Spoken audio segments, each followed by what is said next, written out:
very personally meaningful, as you'll discover a little later in my talk, to have been invited to speak here at the headquarters of the Daughters of the American Revolution. It also seems somehow fitting to be here at this heightened time, just 3 days before the national election, as we prepare to cast our votes for the next president. One thing I learned during my intensive years of research on this project, which included interviewing psychologists on the American psyche, and which I thought I'd share with you today, is that the period surrounding a presidential election is typically marked by a mood of anxiety as we, the people, await the outcome.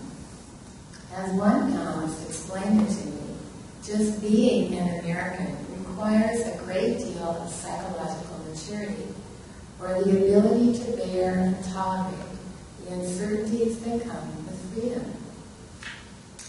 But here is where I believe that remembering the stories of America's past can give us the strength and courage to weather our ever-changing political landscape, as it reminds us of the foundation on which we stand today, a foundation constructed out of the struggle of millions of individuals. Today, I'm here to talk about the life of one such ordinary, deeply flawed, and yet extraordinary American, my father, Joe Carroll, and also, a little later in my talk, a long-distant ancestor, John Casson. Two men separated by nearly 2 centuries, who each fought for the American cause, and who each endured the terrible anxieties of war, and whether they would live or die, and whether democracy would live or die. I'm also here to talk about that tension in the American psyche between the past and the pull of the future, a tension that was lived out in dramatic form in my father's life, and also my own. I'm old enough now to know a little something about the past. I was born in 1951 in Kansas City, Missouri, the first child of my father, who was from Altoona, Pennsylvania, and my newly immigrated mother, Maria Sheila Atwell, who was from Buenos Aires, Argentina. At birth, I was christened with a name that I don't go by today, but that yoked me to my father's fate, Hellman Sharon Carroll. Hellman was the first name of my father's foster father, and my middle name, Sharon, was after the Valley of Sharon in Israel, where I've been conceived. Most of us, as we grow up, think we know our parents, and in that regard, I was no different from everyone else. But writing a book is always a form of education, a process of learning about something that we didn't know before, or seeing something in a new way. And in my case, the experience of writing this book was like having the scales fall from my eyes and seeing my father and also my mother for the first time. For as I began to write my memoir, I came to see that my parents represented a kind of iconic couple for their era. Dreamers who in their youth embodied all the hope, goodwill, and forward-moving momentum of post-war America in the 50s. As a young man, my father, who stood 6 foot 1 inch tall, was an imposing, handsome, charismatic figure with piercing blue eyes that, as I write, can impale a person at a glance.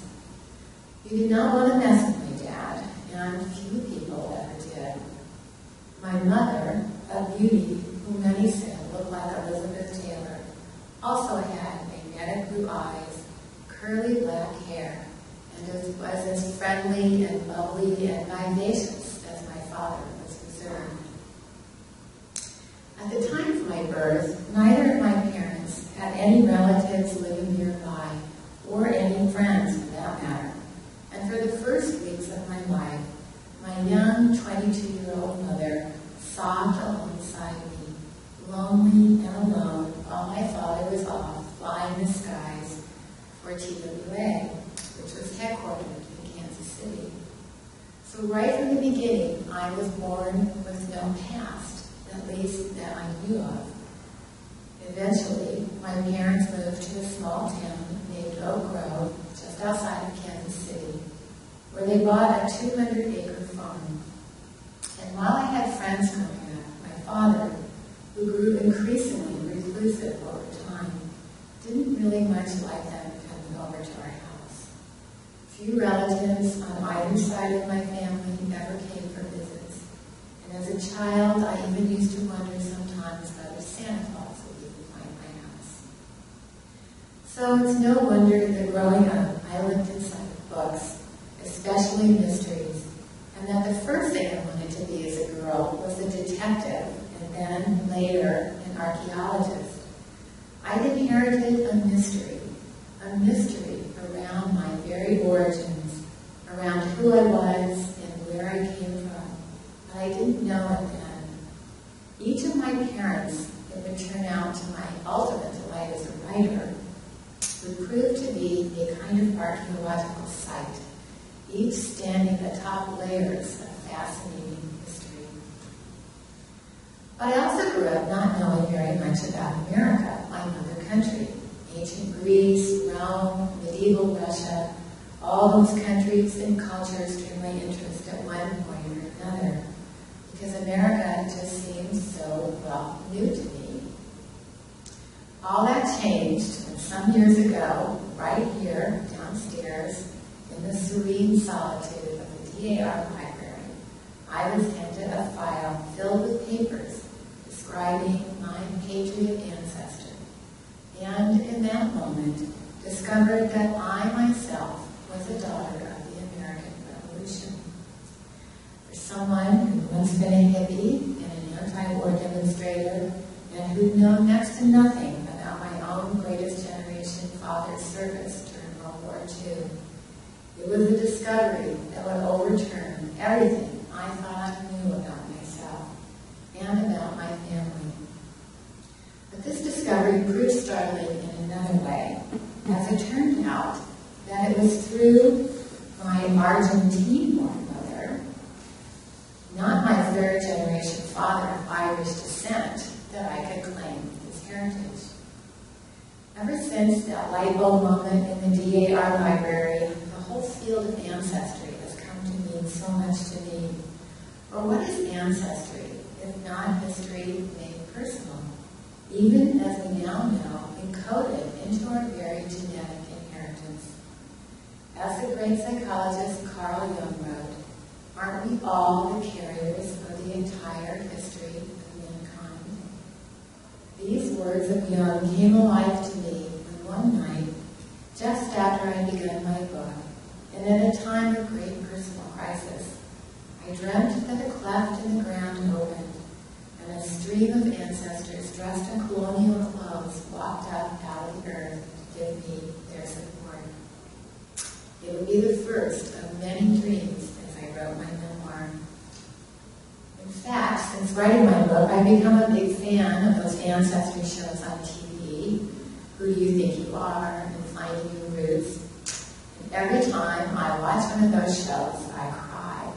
I cry when movie stars like Dustin Hoffman or LL Cool J or Mia Farrow learn about the incredible backstories of sacrifice and courage, and of the long and winding journeys that have gone into the making of their own lives. When they learn their unique story of how they came to be an American. In the same way, I too cried when I began to learn the backstory of my own father. I cried because it wasn't until he began to die in 1994, when I was 43, that I began to realize just how little I had really known about the man who raised me, and also the times in which he'd been raised. To that point, I never really cared to know very much about my father, as he'd been such a typical parent. But also because I was just too busy, like everybody, dealing with the demands of my own busy life. Also, like most men of that greatest generation, Joe had been gruff-spoken and close to the chest. He was an expert at deflecting intimacy, and expert in how to answer a question in as few words as possible. A man who had lived, as my younger brother John likes to say, like someone in a witness protection program. There were times growing up when my father was less tight-lipped, and that was when he drank. But that too could be a double-edged sword, as my dad was not what they call a nice drunk, but a mean drunk, who could tyrannize and terrify his wife and his 4 children.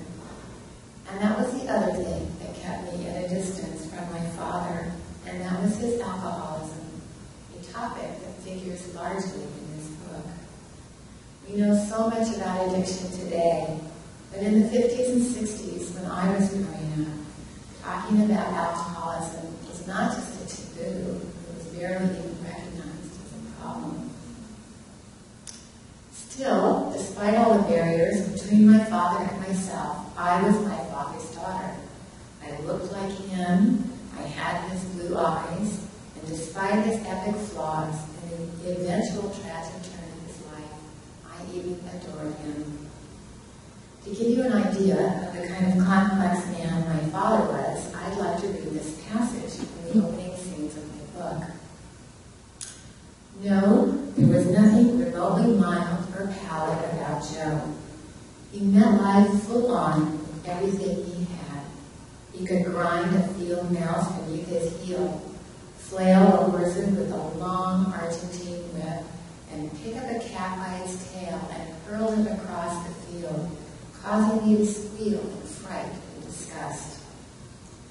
Or he could tenderly help my sister care for a litter of abandoned kittens, tell me bedtime stories from his childhood, or whistle an Irish ballad with such pathos my eyes would fill with tears. He could, in equal measure, be boyish and happy, or bullying and morose, generous and good-hearted, or bitter and stingy, charming and loving, or vindictive and hateful. He was a mess of contradictions and impossible to figure out. He was our very own legend, a bewitching romantic who created Wild West adventures out of the most ordinary aspects of daily life, suffered wretchedly from a ferocious addiction to beer, vodka, and cigarettes, and was both brightly manic and horribly, darkly depressed. As a teenager, desperate to do everything possible I could think of to save my father from the alcoholism that had slowly begun to destroy him, I began to act out in dramatic ways. I poured bottles of liquor down the drain, checked out books from the library on alcoholism and threw them on his head as he was napping, and threatened to run off and become a mini-skirted go-go dancer with thigh-high boots, my father's worst nightmare.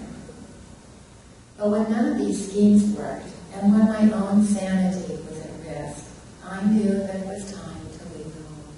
And so I did, abandoning the Midwest for California and the swelling countercultural movement, where I saw an opening for myself into a new life, and also, it would turn out, even a new name. After I left home, I barely saw my dad. Before long, my younger sister and 2 brothers also left the farm, each of us scattering across the country to different cities. Years went by, during which I saw my father only as he passed through between trips. Eventually, Joe moved up the ladder of seniority at TWA and began flying international routes to Paris, Thailand, Hong Kong, and other points on the globe.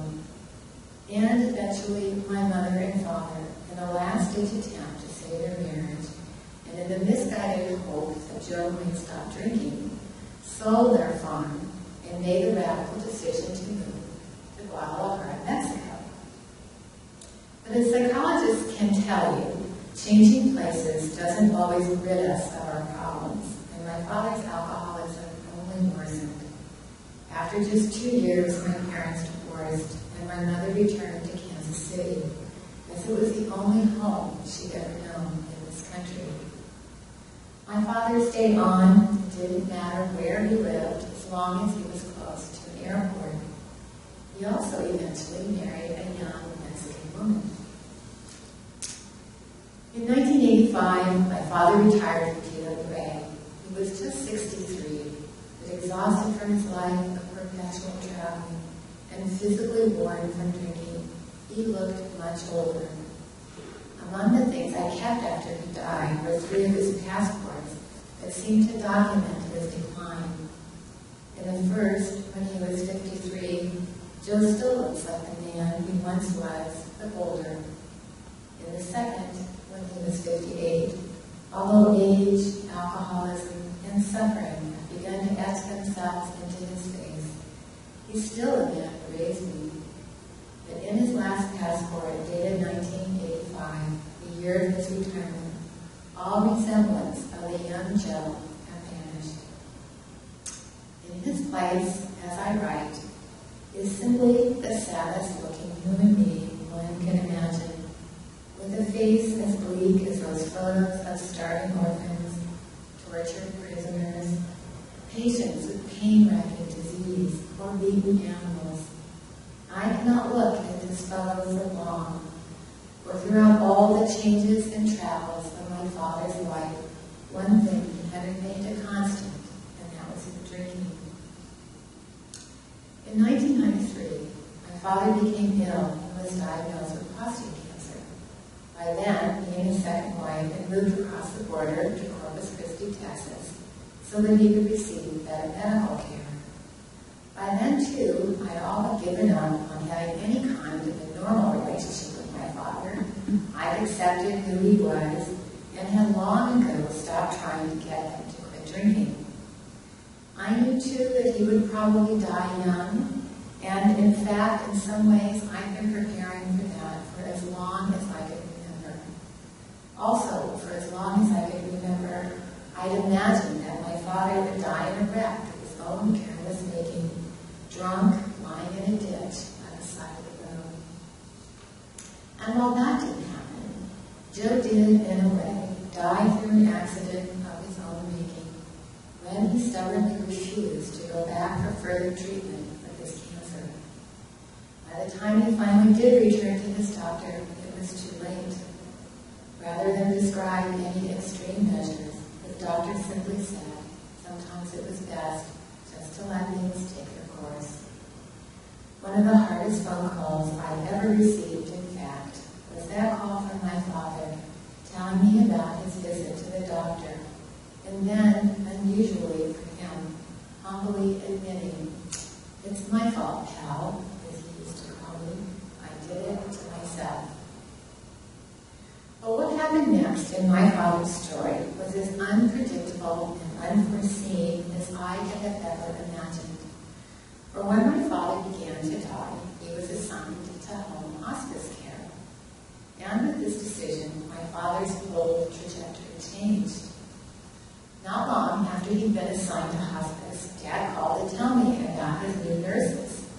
2 warm-hearted Hispanic women, Gloria and Maria, and Andy, a cocky young Texan with long red hair, pulled back into a ponytail and pointy-toed cowboy boots. And he told me on their first visit, they simply told him what he was about to face. "Joe," Maria had said, "you're going to die. It's time to face your death. We're here to help." For a man like my father, who liked things straight up, Maria's words proved exactly right. "Now that I can say it, I can face it," he told me on the phone. Told me I had to get to work preparing for it, meaning, of course, his approaching death. The work my father's hospice nurses were referring to was the work of memory and remembering, so important for the dying as they prepared their transition. But for all his life to that point, my father had fled from his past and toward the future. But now, to his enormous credit and to my great surprise, he began to tackle the project of dying with the same enthusiasm he brought to all of his life adventures. In phone calls to me that now came with increasing frequency, he spoke with a kind of childlike wonder as he began to explore the geography of his memories. No one had ever listened to my father in this way.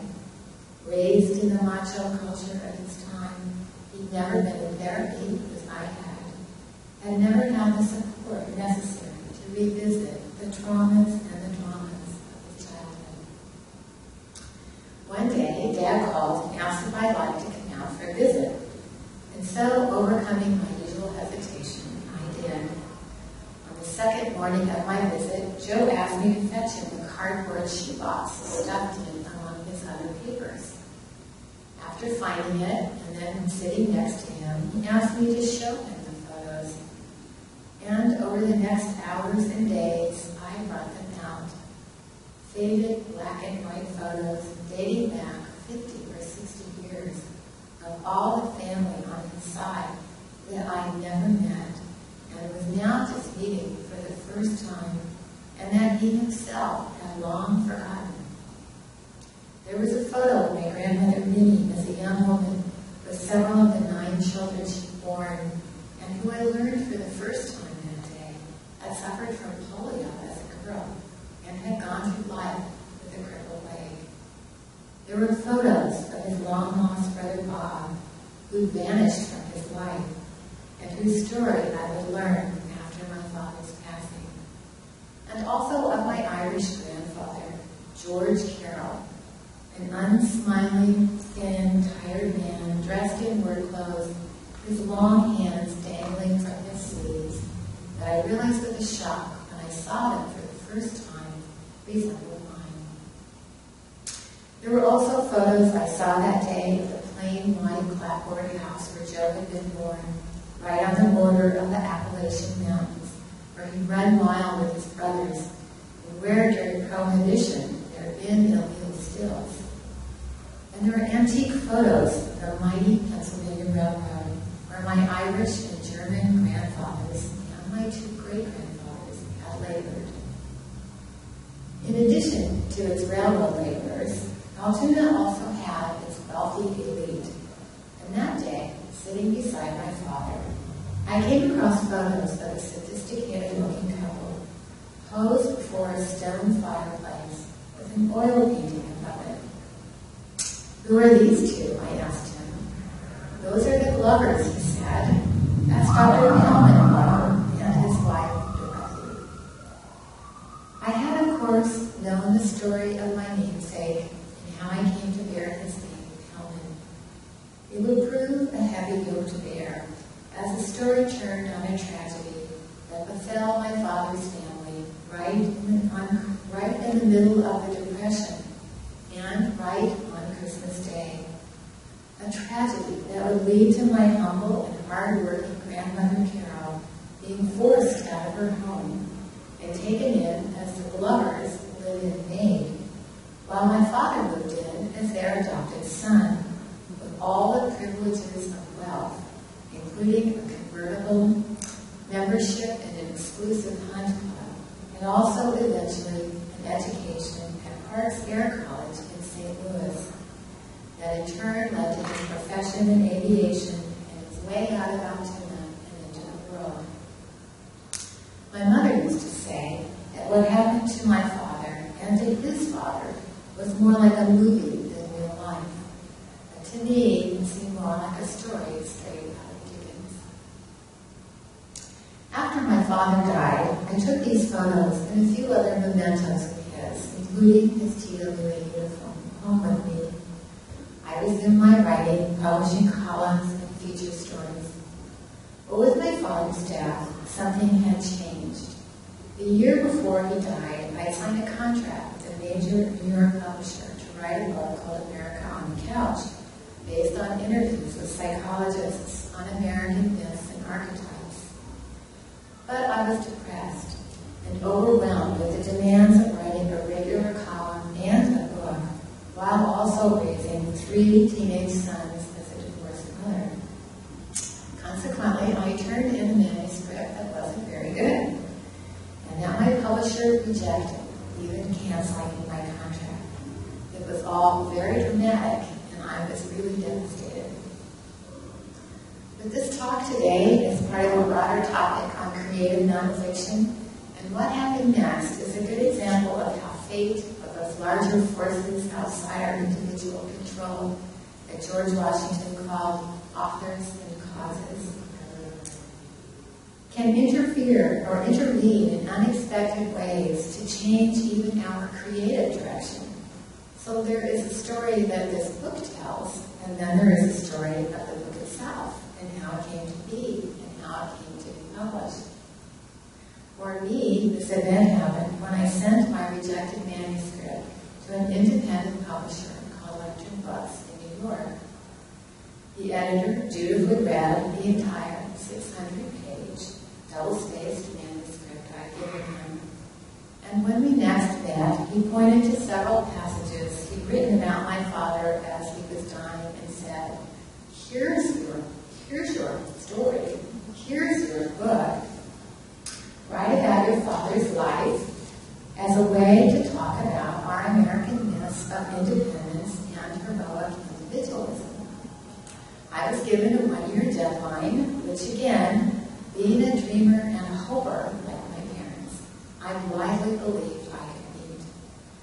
But by the time I reached my second chapter, I knew that I was on to a much bigger story than I imagined. Determined to solve the mystery my father had left behind him after his death, I began drilling down through the layers of his life, interviewing historians, and doing my own research into the different periods of American history that he lived through. I interviewed psychologists about the mystery of why he was the way he was, and why he'd become an alcoholic. From these explorations, and from old photos, memories of decades-old remarks made by my dad as I was growing up, interviews with my mother, my 3 siblings and cousins and aunts, genealogical research, and recollections from my father as he was dying, I began to carefully reconstruct Joe Carroll's life, putting together the pieces with narrative glue, the way an archaeologist reassembles a shattered vessel. To give you an example of how this creative process worked, I'd grown up knowing that my father had been posted to Brazil during World War II with the Army Air Force. A photo of him as a young man in his military uniform had occupied a place of honor in our house, and as a young girl, I lovingly, and with very neat penmanship, had inscribed the word Daddy on it, along with very proper quotation marks, an indication perhaps of my future calling as a writer. This is the photo on the cover of the book. But at the same time, my siblings and I knew, even then, when we were young, that Dad had not served in the European theater, and so had been no great hero.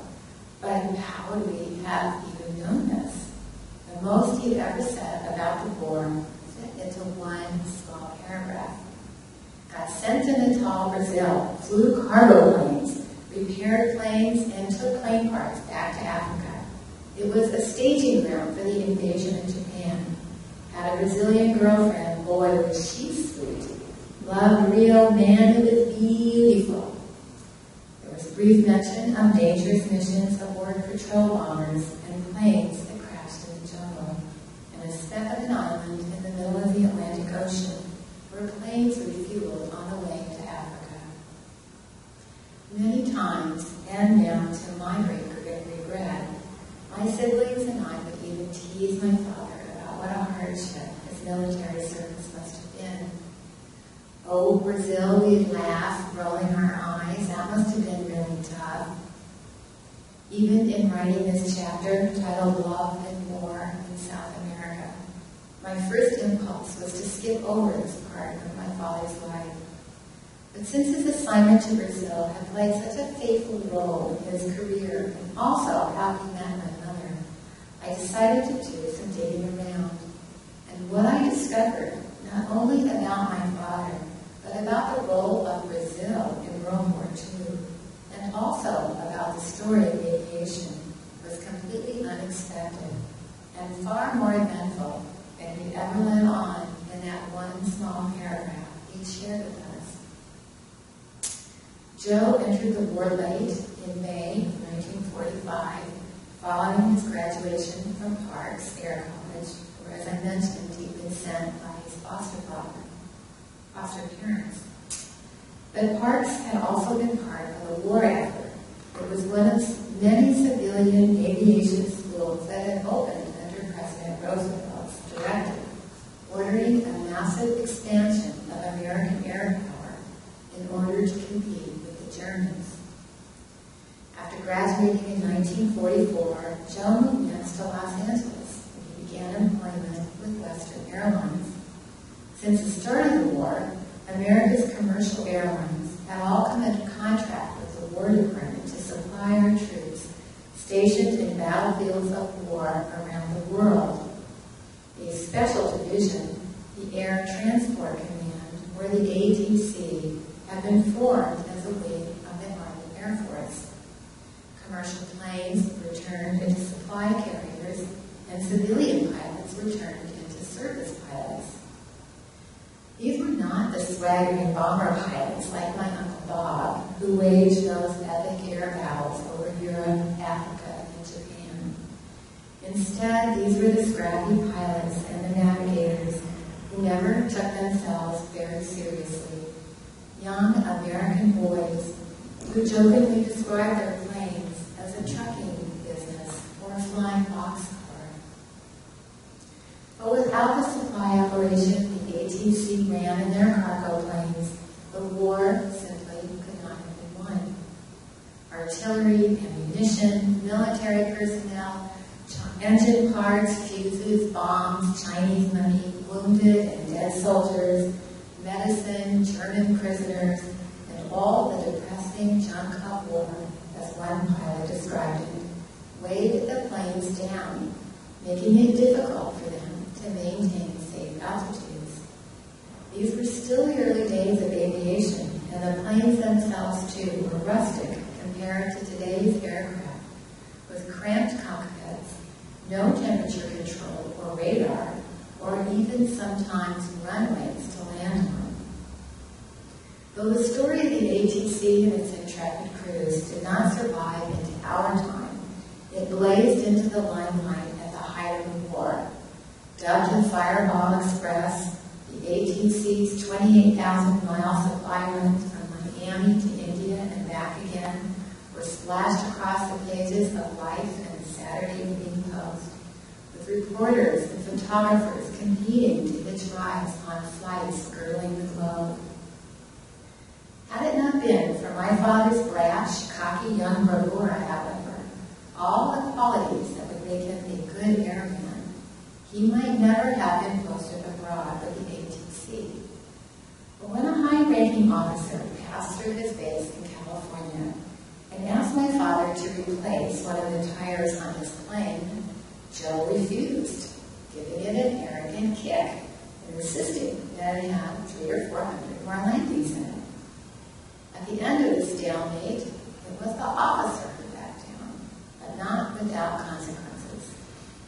"I'm going to fix you," he threatened my father.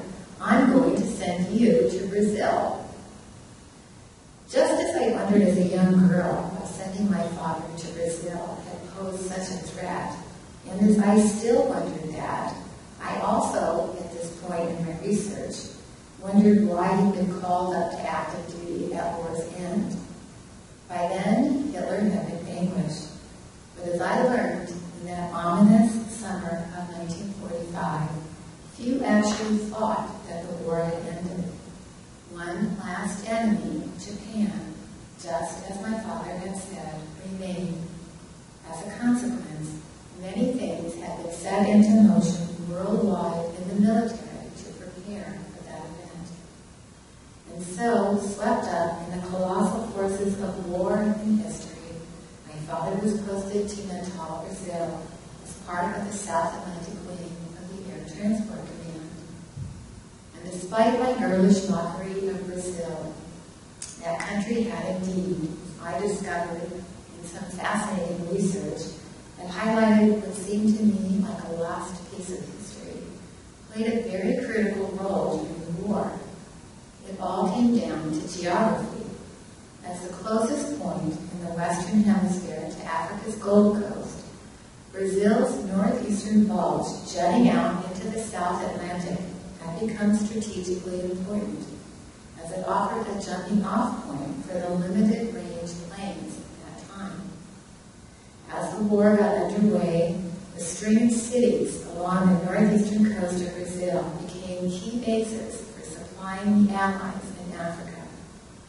But the northeast coast of Brazil was important for another reason, as Roosevelt feared that the Axis forces might actually move to occupy Latin America as a stepping stone from which to invade the United States. On these military bases along the coast, the city of Natal would become the most crucial, as it was the fulcrum of the most important air route between the hemispheres, called by historians the air funnel to the battlefields of the war and the trampoline to victory. It was also the headquarters of the South Atlantic Wing of the Air Transport Command, designated by the War Department as one of the foremost strategic points in the world. From what I could piece together, Joe's leg of the Fireball Run was up and down the coast of Brazil, across the Atlantic to Africa, and then back again to Brazil. And indeed, as my father had mentioned, there was a refueling stop on a tiny island midway across the Atlantic. That was Ascension Island, a tiny outcrop of volcanic rock that, if missed by pilots, would have resulted in their deaths. The pilots even had a saying that if you miss Ascension, your wife gets a pension. And, as my father had also said, flying conditions in Brazil were indeed very dangerous. Even at the time he flew after the fall of Germany, enemy subs still lurked offshore. And then there were the rainforests that the ATC pilots flew over, with vast stretches of open, uninhabited landscapes with canopies so dense that pilots feared crashing into them, I was told, even more than the ocean, because if they went down, that was it. They were gone, they'd never be found. In their patched-together planes, they flew through skies with lightnings and storms extending in every direction with clouds so gigantic. One pilot I interviewed called them the grandfathers of thunderstorms. Then there were the mountain peaks they navigated, often on flights with no oxygen, whose heights had never before been recorded. Learning about these flights triggered a memory of something my father had said to me and to my sister during one of his long afternoons of dying and remembering. Out of nowhere, he began to speak haltingly about how he'd flown secret missions during the war, from Los Angeles to Rio de Janeiro, by way of the Andes Mountains. His crew, he told us, had piloted their plane through steep mountain passes in the dark of night and with no lights, so that the enemy wouldn't detect them. He'd flown some of the earliest flights in the Andes, he'd said. There had been no instruments, and at times they'd been so turned upside down they hung from the ceiling. It was, he mused out loud, the first time he realized his instinct for navigation. Because even during such disorienting moments, he could always gauge at what altitude the plane was flying. Later, while I was researching this chapter, I learned that this was a gift my father shared with his idol, Charles Lindbergh. After Japan's surrender, Joe was ordered to stay on in Brazil for 1 more year. And on January 9, 1947, Sergeant Joseph W. Carroll was honorably discharged from the Army Air Force. But South America had left its mark on my father, and Joe moved next to Buenos Aires, where he'd taken a job as one of the young airmen of fortune, as they were called at that time, with Argentina's new airline, FAMA. It was in Argentina, of course, that my father, in a romantic encounter on the Rio de la Plata, that I hope we get a chance to read about, would meet my mother. Their courtship was strongly opposed by my mother's father, who did not want to lose his daughter to a new country where he told her she would know no one and no one would know her. But as my mother, who is as headstrong today as when she was young, told me, nothing could have stopped her from marrying my father. Not long after they were married, my parents moved to newly independent Israel, where Joe had taken a job with that country's new airman, El Al. He was one of the original crews to fly for El Al, and he actually flew their first plane, which El Al had purchased from the States, from New York to Tel Aviv. Though my mother had never ventured out of Argentina before she met my father, she would prove to be every bit as equal when it came to travel. And immigrant that she was to this country, she would also prove to be every bit as American as my father. For as one psychologist put it, because moving to America means a break from one's family and one's native culture. Those who end up in this country are those who are more individualistic to begin with, and so can break away from their roots with more difficulty, with less difficulty. In my Argentine-born mother's case, however, those trademark American qualities of spirited independence and damned if I won't do it my own way independence had long been in the making. Or so I discovered when I delved for the first time into a box of records that had been stored away for years of family trees, yellowing letters, and old photographs, all of which I'd never really looked at before. For years, portraits of some of these ancestors had even hung on my walls. Ironically, it was through my mother's father, Sinclair Atwell, who'd been so opposed to her marriage to my father and to her move to America, that Sheila's ancestry traced back to America. For it was his father and my great-grandfather, Argentine Navy officer Lieutenant Juan Sinclair Atwell, who'd been posted to Washington, D.C. in 1887 as the naval attaché to the Argentine embassy. It was during his attendance at one of the city's society balls that his glance fell on a dark-haired young woman standing across the room, her face coyly hidden behind a black fan, which is still preserved behind glass at an Argentine cousin's home. This mysterious woman's name was Marguerite Estelle Blake. She was the eldest daughter of our D.C. real estate tycoon and had been raised in an elegant house on I Street, just minutes from the White House. It was there at the Hoyt home in 1894 that the Argentine naval officer and his American fiancée were married in a wedding covered in the society pages of the local papers. At the time I was writing this chapter, I lived in the Washington area for over 2 decades. The knowledge that my great-grandmother had been born and raised in the city where I now come to live had dimly existed in the back of my mind. Incredibly, I'd once even written a feature story for Washingtonian magazine on the soul of Washington and never even thought to mention my own roots in the city. This fog of ancestral amnesia, if you will, that had so long shrouded my maternal lineage began to lift when one day, as I studied a family tree I retrieved from that box of records, I finally saw what I'd never really seen before, that my great-grandmother's family, my family, had resided along the East Coast and throughout the Washington area since colonial times, and that among them were a revolutionary patriot, Navy heroes, judges, farmers, lawyers, merchants, slave owners, and a Senate sergeant-at-arms named Edward Dyer, only the fifth to hold this office, and whose file and official portrait I would locate at the Senate Historical Office on Capitol Hill. include in this book. What is more, I learned 2 of these maternal ancestors of mine who once lived in Washington also lay buried in Washington at Mount Olivet Cemetery, not far from my house.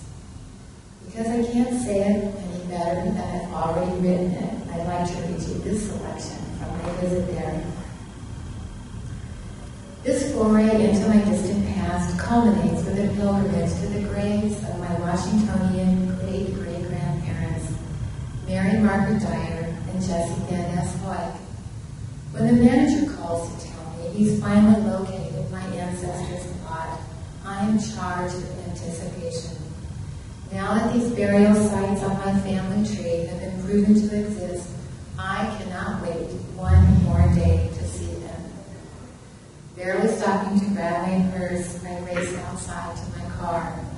Less than an hour later, I arrive at the cemetery, located in rolling green hills on the outskirts of the city. The manager, who has paged through the cemetery's crumbling records on my behalf, walks outside to greet me. He leads me among the graves and chats pleasantly about the capital's oldest cemetery. And then, on the crest of a small knoll overlooking Washington, there it is, the simple, weathered white cross that marks the burial spot my great-grandparents shared. The encounter strikes hard, and my chest tightens with feeling. I receive another shock of surprise when close by I discover the grave of Mary Margaret's father, my thrice great-grandfather, Edward Dyer, 7th Sergeant at Arms, whose pocket watch has come down to me in my dreams. His resting spot is distinguished by a worn stone replica of the Washington Monument and is over 150 years old. Seeing that I'm struggling with emotion, the manager politely leaves me alone with my long-departed family. Having never visited the grave of a relative before, not once, I become momentarily confused. What is the proper protocol? Should I have brought flowers, or should I say a prayer? Then instinctively I know what to do. Sinking onto the sun-warmed ground beneath the cloudless sky, I hug my knees and gratefully absorb the peace welling up from below, arising as if in recognition that here, after a century and more, sits a family member come home.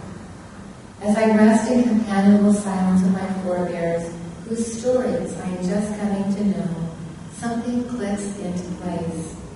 The sweetness of being loved by the old ones, and the feeling carried on behalf of a long chain of wandering ancestors, and now laid to rest, of a circle closed and of belonging. There remains one gravesite for me to visit, and that is the gravesite of John Casson. It is his name that is at the head of this maternal America by way of Argentina family tree from which I'm descended. Casson, too, like Edward Dyer, has an official portrait, and as I mentioned earlier, records on file at the DAR that document him as an American patriot for his service during the Revolutionary War. According to these documents, Casson joined the Pennsylvania militia at 17, and to my great awe and astonishment, fought at the Battle of Trenton, that infamous battle memorialized in paintings of General Washington standing upright in an open boat, courageously leading his troops across the ice-choked Delaware River in the dead of winter on Christmas night, and surprising in overcoming the sleeping enemy soldiers.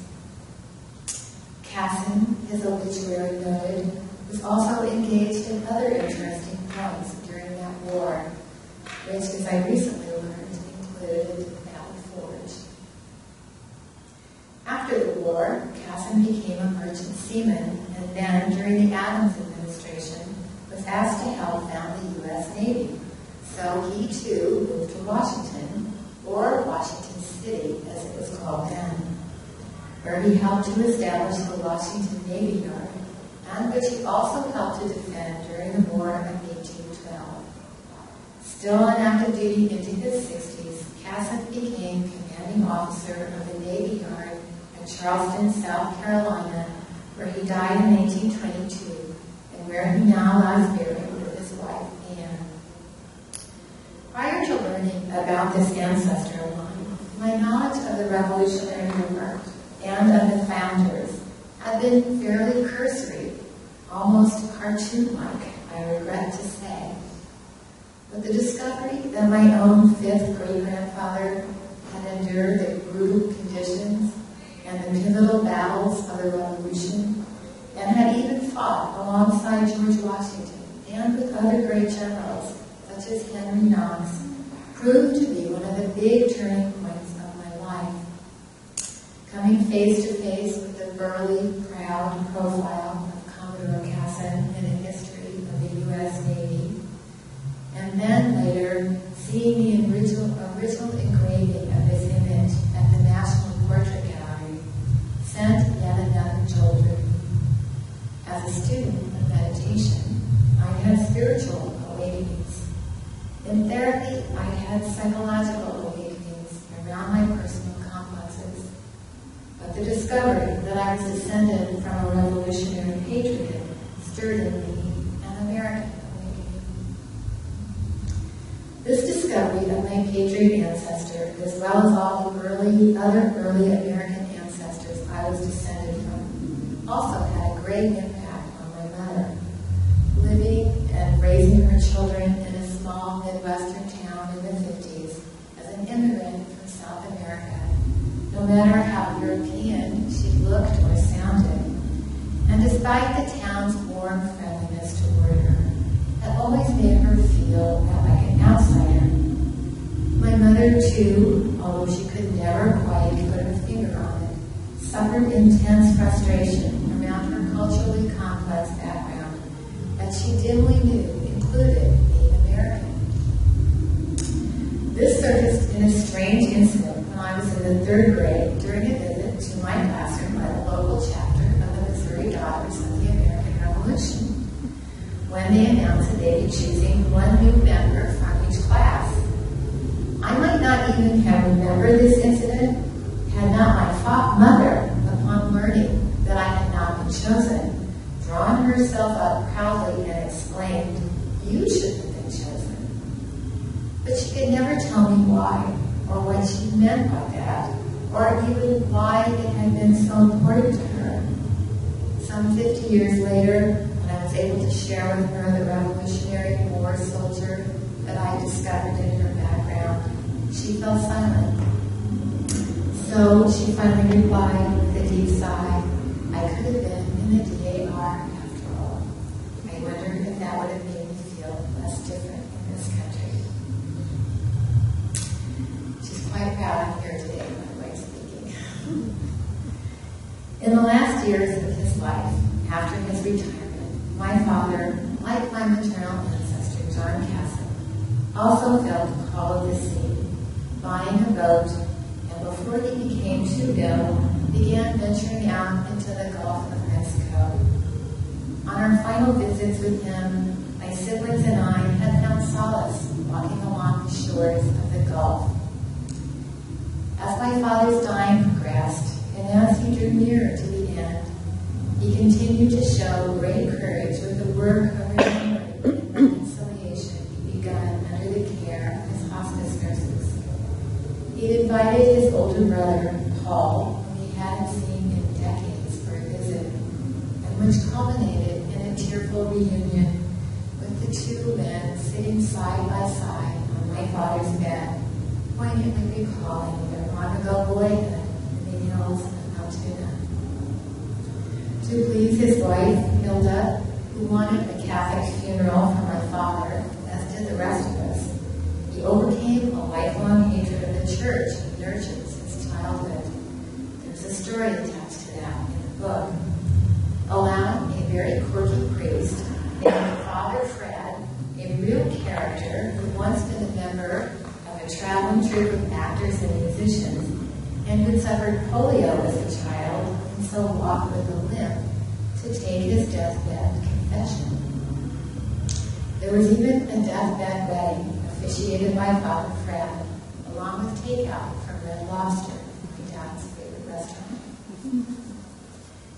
In one unexpected turn, fully able to speak, Joe asked me one day to send flowers to my mother and to apologize for having been such a bastard to her. Even my father's soul began to open, and one night, as I kept watch beside his bed, he asked me what I thought happened after death. While at the time I felt wholly inadequate to answer such a huge question, he did listen to the few thoughts that I had to offer. He even made me laugh when one night during those long nights of waiting and watching, I told him not to be afraid. That's easy for you to say, Joe. You're not the one who's dying. The one thing that Joe did not do was stop smoking or drinking. One of the hurdles, in fact, that I had to overcome was his nurse Andy's habit of sharing a cigarette and even enjoying shots of vodka with my father during his bedside visits.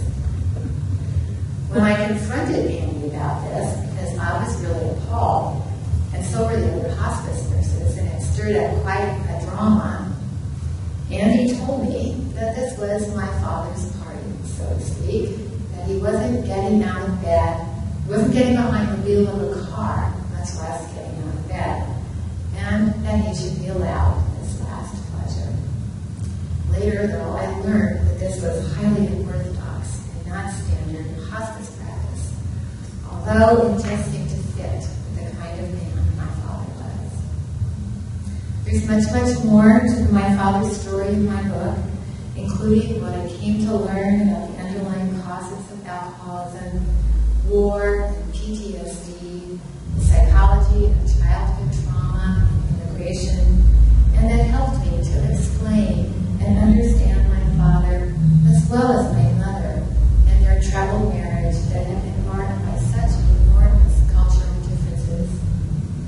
There were also many more dramatic episodes that took place as Joe was dying, including around his will and also around the issue of whether or not to help him die so as not to prolong his suffering. And yet it was difficult for my father to let go, but perhaps that was natural, as he had, after all, been witness to an extraordinary period of American life and American aviation.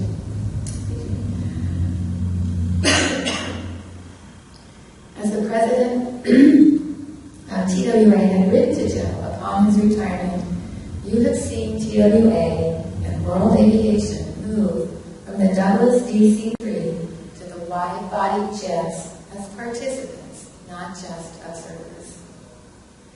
But it was also, it would turn out, very difficult for me to let go of Joe, this difficult father of mine, with whom, after a lifetime of distances, I had finally begun to feel close to.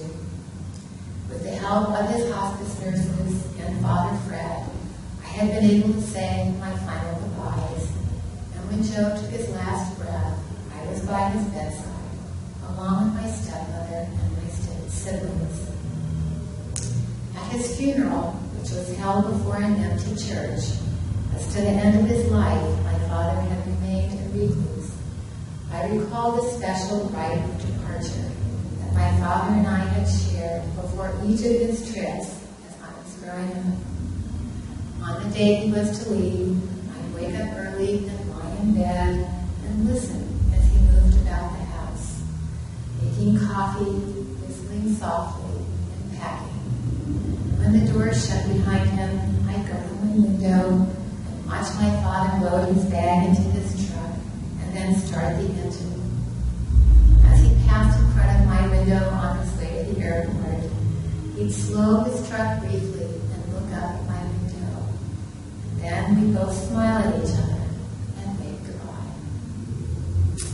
In that gesture of leave-taking, I write, my father transmitted something quintessentially American, a a love of doing the daring thing, a passion for going beyond the narrow circle of one's daily life, a yearning after distant horizons. Both in helping my father to die and through writing this book, of going back in time and reliving the events of my father's life as well as my own childhood, I came to heal my long-troubled relationship with him. In dream after dream, my father even seemed to accompany me, sometimes proud and victorious when I was writing about his warriors, and sometimes sad and weeping as when I was writing about his abusive temper and his alcoholism. As I drilled down into my father's life, I struck the deeper layers of the American psyche, exposing the core of our myths of achievement and success at all costs, even at the cost of our own psychological health and well-being, and even at the cost sometimes of closeness and connection to our own families. Indeed, the greatest gift of writing this book was that it formed a bridge that spanned the great gap that had existed between my father and myself, connecting me to him and to my mother, and to those generations of ancestors who'd gone before each of them, providing me with the stabilizing home base and the broader family past I so yearned for and missed growing up. My hope is that this memoir of my greatest generation father will serve also as an inspiration to others interested in deepening their knowledge of their own ancestral stories and historical roots, especially as it connects them to the greater story of this American democracy and how it continues to unfold in both extraordinary and ordinary ways through each and all of our lives. Thank you.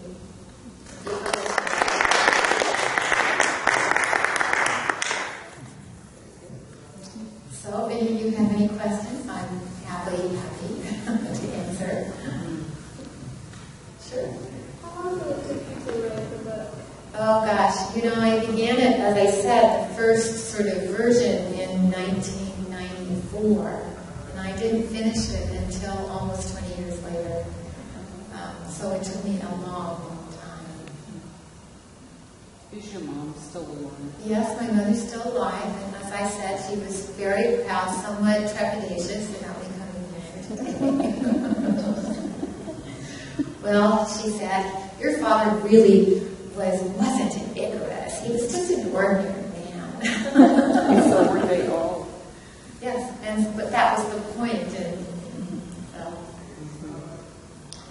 it made a huge difference to her to learn about her own ancestry. It just, it was like a final puzzle piece falling into place for her.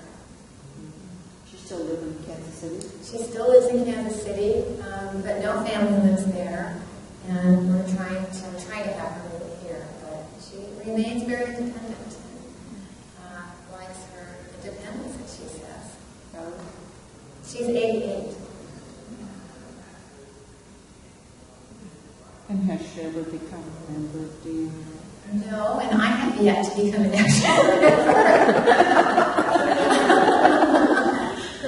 I left, that was one of the things that got dropped as I was working on this book, but I think I have, I need 2 more pieces of documentation for my Argentine grandfather. And once I get that, I should be good to go, I think. As genealogists, we have to ask. Yes, no, I understand.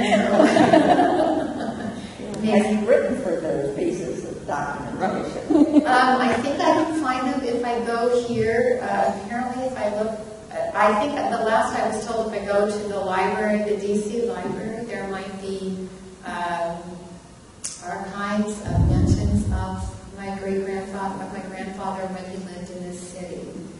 And the other problem was that my mother's birth certificate is entirely in Spanish.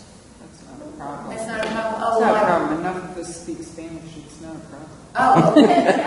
Don't even bother providing a translation. Okay. We have staff members who taught French and Spanish at college level, so Oh, great. no, Well, no worries. okay. You're not leaving town without it. That's right. See, we're just opening all those doors to them. Well, that's wonderful. I can't wait. Why did you change your name?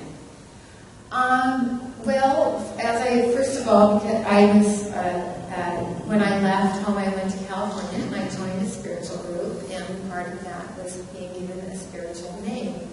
And I was given the name Pythia, and I liked it, and it rang true. And it became in Pythia Peay, it went well with my married last name. And so I've kept it all those years.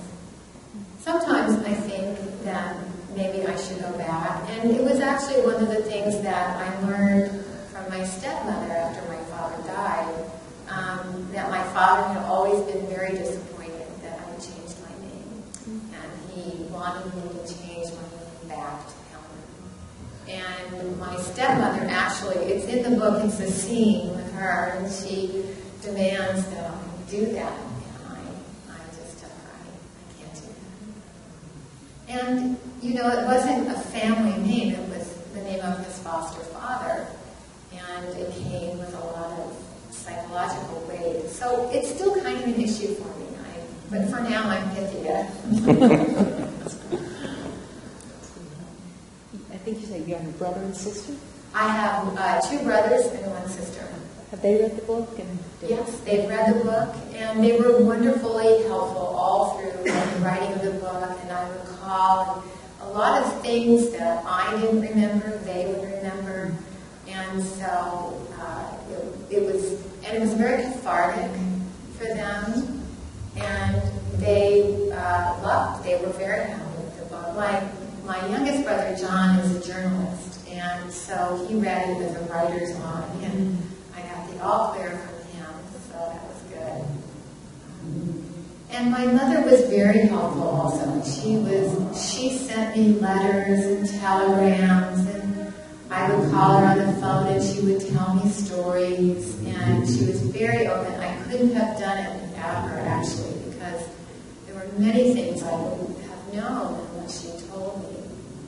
And many times as I was writing the book, I was just so regretful that I had not been able to have that chance with my father to say, what was that like? What was it like during the Depression? Or how did you feel when your father died and you had to go live in another house? So to everyone who has living parents, I encourage them. Yeah. Did your brothers go through the same mindset that you had when you had separated yourself from your father? Did they have similar experiences? Of separating, having to separate from him? And yeah. Yes, we all did. I mean, because, well, except for one brother, Stephen, not my other brother, John, who's a journalist. He kind of followed a little bit in my father's footsteps and was an engineer and lived around the world and never really married or settled down. And he remained close to my father, but that meant going and being with my father when he was drunk. It was very hard. It was extremely hard to be around him because of his drinking and that he could be abusive and he had a temper and he could say very mean things and very hurtful things. How was it that he was able to do all the flying that he did for the airlines?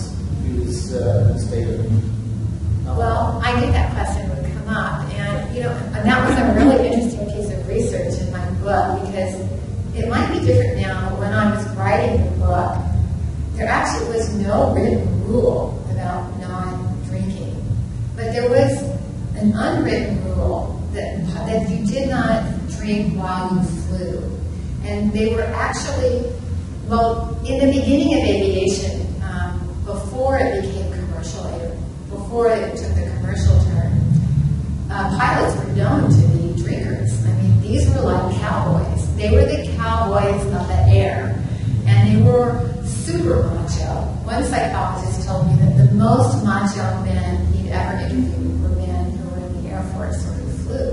And so they were known to be drinkers, which meant that the public was afraid to get on flights because these pilots would be drunk. So they were trained then to save their drinking for their days off and then not drink while they flew. So thank you. So while he was home, he drank, and then while he flew. Family time. Right. Yeah. My father was also a pilot. Oh, he was? Unfortunately, he served in Alaska there for a long time, but I had no understanding as to why Alaska be considered a war zone, so to speak.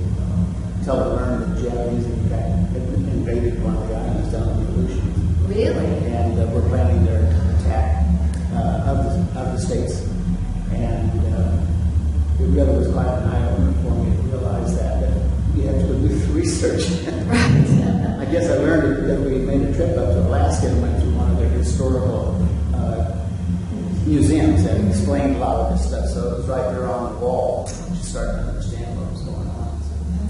Well, I have a question about your brothers that they joined the SAR. no, they have not.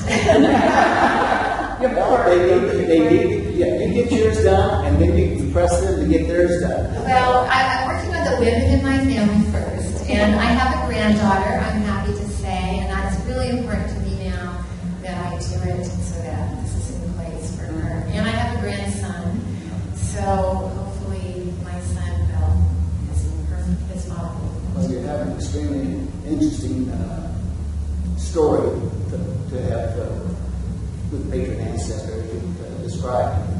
That just seems to me to be worth all the time and effort. Once you get the paperwork done, it's fun. Oh, it's great. It was like, well, as I said, I wanted to be a detective or an archaeologist, so the whole thing was like, oh, what wouldn't I love about this, looking for clues and finding proof, and so, yes. And my next book will be actually more focused on my mother. It'll be a memoir about her, and I plan to do more research into my patriot ancestor, John Castle's life. So hopefully I'll be invited back and tell you more stories about him.